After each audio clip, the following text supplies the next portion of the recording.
Radhe Radhe guys. आज के video में हम ब्रह्मा मुहूर्त के बारे में बात करेंगे। हमें ब्रह्मा मुहूर्त में क्यों उठना चाहिए और क्यों ब्रह्मा मुहूर्त में हमारी सारी मनोकामनाएं पूर्ण होती है। ब्रह्मा मुहूर्त में हम किसी भी चीज़ की इच्छा करते हैं वह पूर्ण होती है। इसके लिए आज के वीडियो में हम आपको एक छोटी सी कहानी के माध्यम से बताने जा रहे हैं। एक बार की बात है, एक लड़का था। उसे सोने की बहुत गलत आदत थी। वह दिन रात सोता रहता था।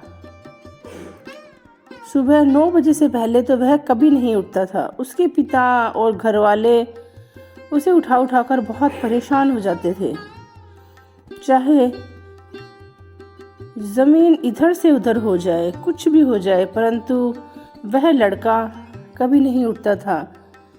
और उसकी इस आदत से उसे इतनी परेशानियों का सामना करने पड़ा कि जो उसके मित्रगण थे वो सब लोग पढ़ाई में इतने होशियार हो गए और हर चीज़ में उससे आगे निकल गए। उस लड़के को सोने की इस आदत से नकारात्मक शक्तियों ने घेर लिया। जैसे ही वह उठता दिन भर उदास रहता, चिड़चिड़ा रहता और उसके दोस्त भी उससे मजाक उड़ाते। पढ़ाई में भी वह बहुत पीछे रह गया। तब उसके पिता को एक महात्मा के बारे में पता चला। तब उन्होंने उस महात्मा को अपने बेटे की इस आदत के बारे में बताया और उन महात्मा से यह जो समस्या है इसका निदान करने के लिए कहा। तब महात्मा जी प्रसन्न हुए, मन ही मन मुस्काने लगे और उन्होंने उस लड़के के पिता से कहा कि आप जैसे भी करके उस लड़के को मेरे पास लेकर आओ,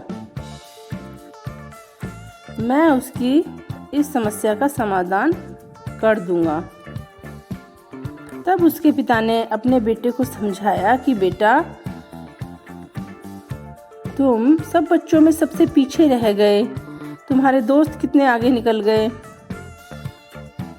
आज मेरी मुलाकात एक महात्मा से हुई थी। उनके पास एक ऐसा मंत्र है, उस मंत्र का तुम जाप करोगे तो तुम भी सफल हो जाओगे और अपने मित्र हैं उनसे आगे निकल जाओगे।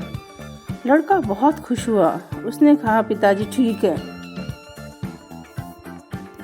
मैं उन महात्मा के पास जाऊंगा। परंतु सुबह लड़का अपनी इस गंदी आदत की वजह से नहीं उठ पाया। फिर 1-2 दिन ऐसे ही चलता रहा। फिर एक लड़का रात को ठान कर सोया कि सुबह तो मुझे पक्का जाना ही है, और उसने अपने हाथ की नस काट ली कि दर्द की वजह से मैं सुबह ज़्यादा सो नहीं पाऊँ। और उसकी आँख खुल गई और वह महात्मा जी के आश्रम में पहुँचा। तब महात्मा जी ने कहा कि पुत्र, मैं तुम्हें तुम्हारी यह जो समस्या है इसका उपाय भी बता दूंगा और मैं तुम्हें एक महामंत्र भी बताऊंगा, परंतु तुम्हें 11 दिन तक मेरे पास ही रहना पड़ेगा और ब्रह्मा मुहूर्त में उठना पड़ेगा और जैसे मैं कहूँगा वैसे ही तुम्हें करना पड़ेगा। तब लड़के ने कहा, महात्मा जी, आप मुझे वह मंत्र ज़रूर बताइएगा और आप जैसा कह रहे हैं मैं वैसा ही करूँगा। तब वह लड़का दूसरे दिन सुबह जल्दी उठा। तब उसने देखा, सुबह उठा तो पक्षी चहचहा रहे थे, चारों ओर इतनी शांति। उसका मन इतना खुश हुआ और जैसे जैसे महात्मा जी ने बताया वैसे वह जप तप ध्यान करने लगा और आश्रम का सभी काम करने लगा। तब महात्मा जी ने उससे कहा कि बेटा, तुम 11 दिन तक इसी तरह करते रहो, फिर मैं तुम्हें वह मंत्र बताऊंगा। फिर लड़का निरंतर जल्दी उठने लगा और उसे भी बहुत अच्छे लगने लगा। तो उसने देखा कि उसके अंदर स्वयं ही इतनी ऊर्जा का संचार होने लगा, नकारात्मकता दूर हटने लगी और वह बहुत ही खुश रहने लगा। तब उसे सब कुछ समझ में आने लगा। तब उसने 11वें दिन महात्मा जी से पूछा, महात्मा जी अब मुझे वह मंत्र बताइए। तब महात्मा जी ने कहा कि बेटा तुम्हें अभी तक भी वह मंत्र समझ में नहीं आया क्या?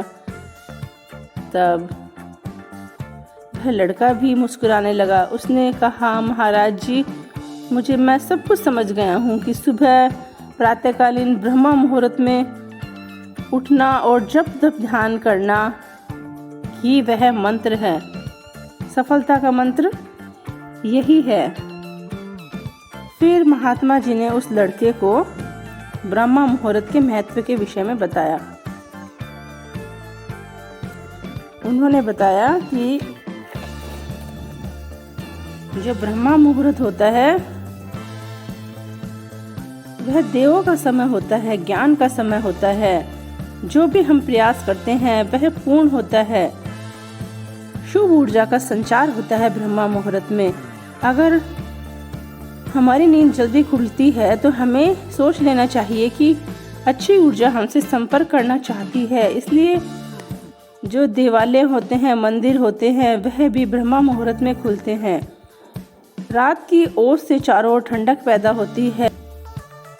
मस्तिष्क भी प्रातःकालीन ब्रह्म मुहूर्त में बहुत शांत होता है।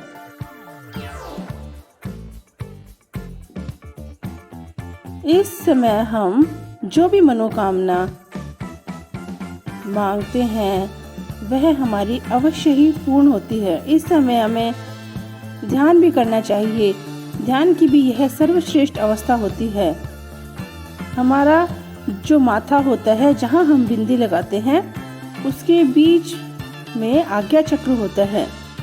हमें अंतर्मन की आंखों से इस स्थान पर ध्यान केंद्रित करना होता है और हमें जो भी मंत्र होता है उसका जाप करना चाहिए और कमर गर्दन सीधी रखनी चाहिए और गहरी सांस लेकर हमारी जो इच्छा है उसको दोहराना चाहिए और जो हमारे इष्ट होते हैं, गुरुदेव होते हैं, उनसे उन्हें पूर्ण करने की प्रार्थना करनी चाहिए। हमें नाक से सांस लेना चाहिए और मुंह से सांस छोड़ना चाहिए और 30 मिनट तक हमें सांस को अंदर रोक के रखना चाहिए। फिर थोड़ी देर आराम करना चाहिए और बार बार हमें इस स्थिति को दोहराना चाहिए। 11 बार हमें ऐसा ही करना चाहिए। इससे हमारी इच्छा पूर्ण होती है और हमारा अवचेतन मन है वह जागृत होता है। Thanks for watching.